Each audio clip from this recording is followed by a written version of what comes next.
नमस्ते बच्चों। आज हमारा इस चैप्टर को सेकेंड डे है और सेकेंड डे में हम चैप्टर को आगे बढ़ाते हैं। You must have noticed that all objects look smaller when seen from a distance.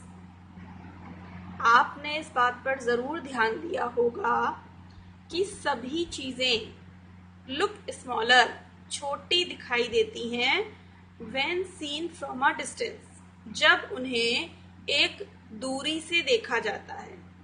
किसी भी चीज को जब हम पास से देखते हैं तो वो बड़ी नजर आती है और जब उसी चीज को हम दूर से देखते हैं तो वो छोटी नजर आती है। ठीक है, देखिए जैसे ये चार्जिंग केबल है, ये अभी मैंने कैमरे से दूर रखी हुई है तो ये आपको इस साइज में नजर आ रही है।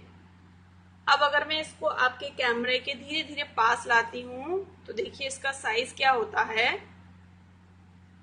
आप देख पा रहे हो क्या हो रहा है, साइज इसका बढ़ रहा है और इतना बढ़ जा रहा है कि इसने पूरे कैमरे को ओवरलैप कर लिया है ना। अब आपको केवल यही दिखाई दे रही है, इसके अलावा और कुछ भी दिखाई नहीं दे रहा है।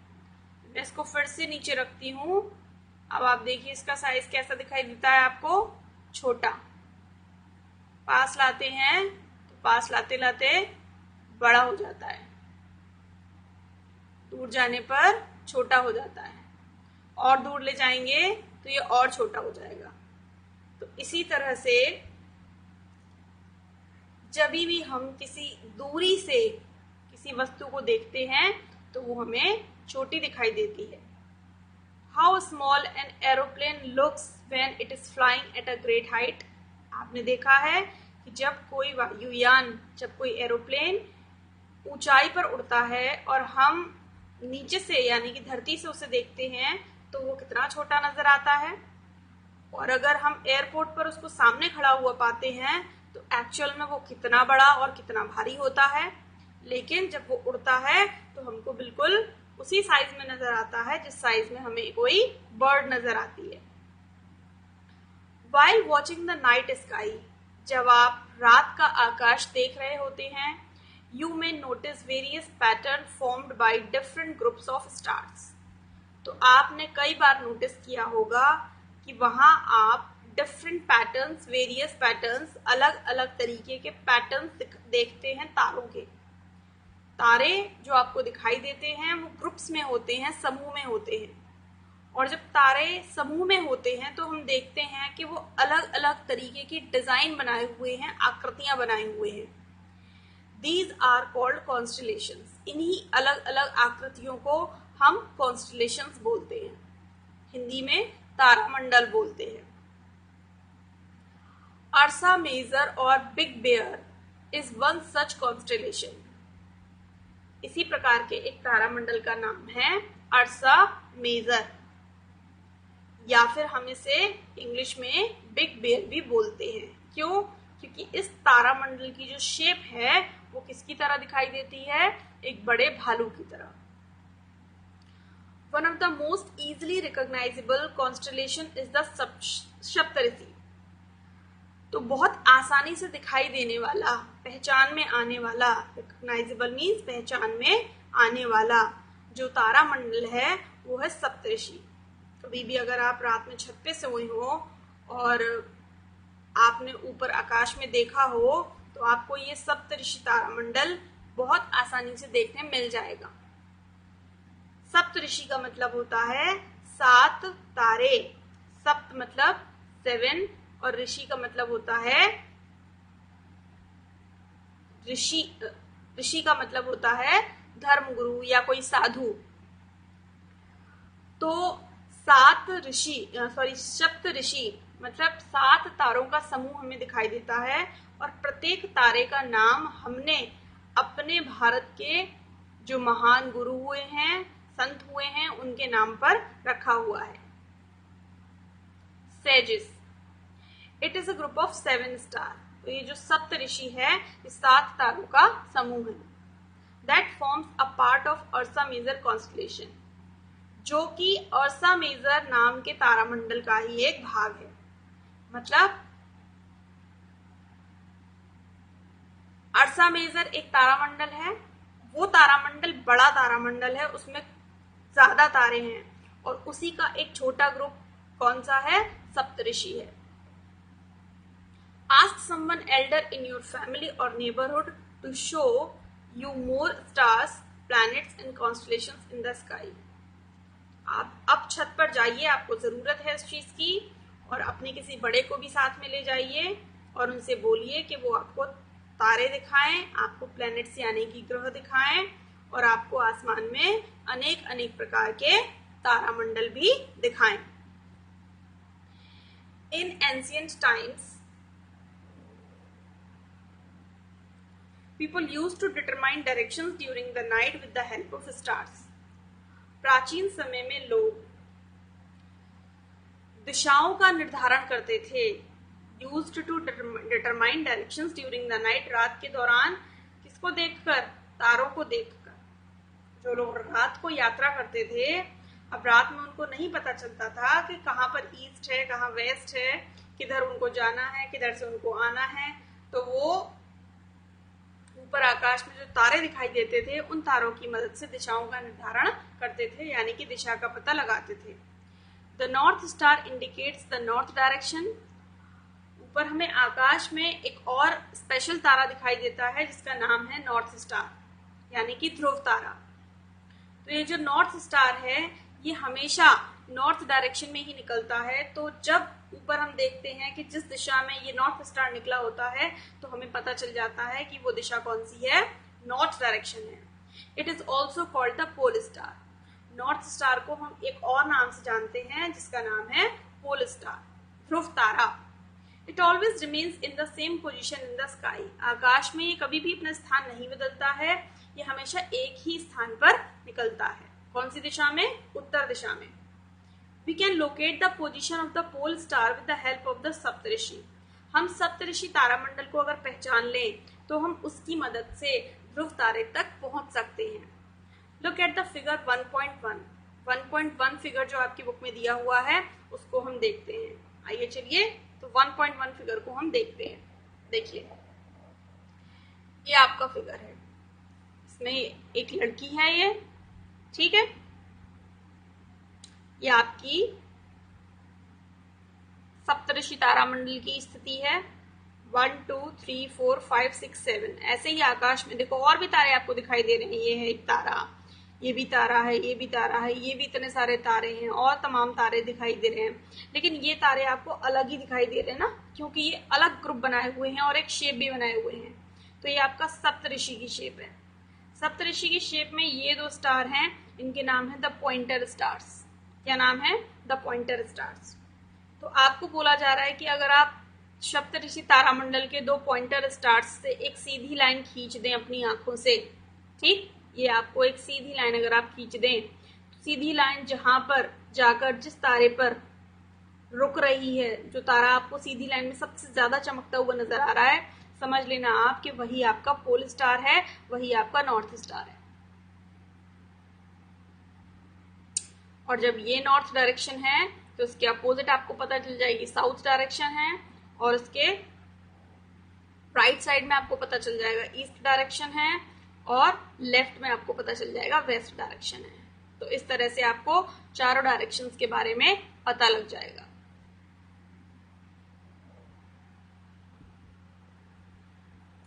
So you will notice that if an imaginary line is drawn joining the pointer stars in the and extended further, it will point to the pole star. तो आप ये ध्यान देंगे कि अगर हम एक इमेजिनरी लाइन, अब लाइन तो नहीं खींच सकते ना आकाश में, तो मन में ही खींचनी होगी, तो इसलिए लिखा हुआ है एक काल्पनिक रेखा।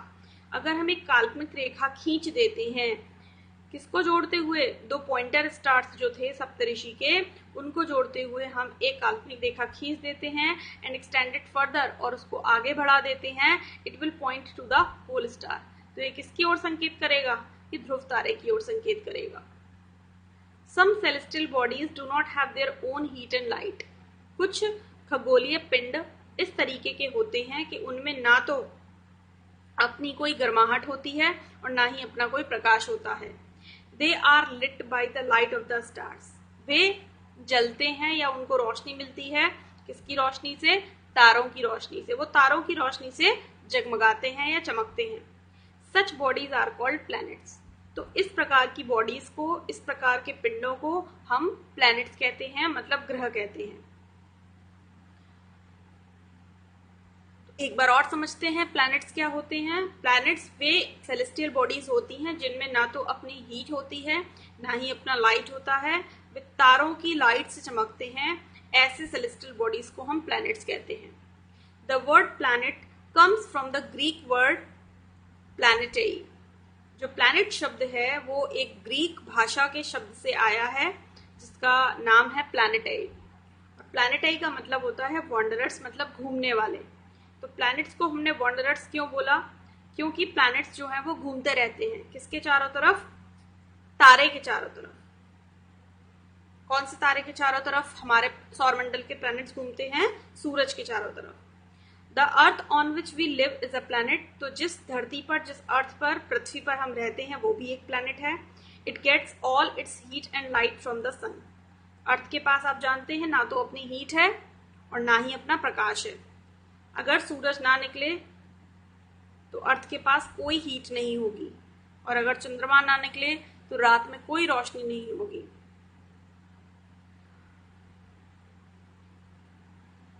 तो it gets all its heat and light from the sun.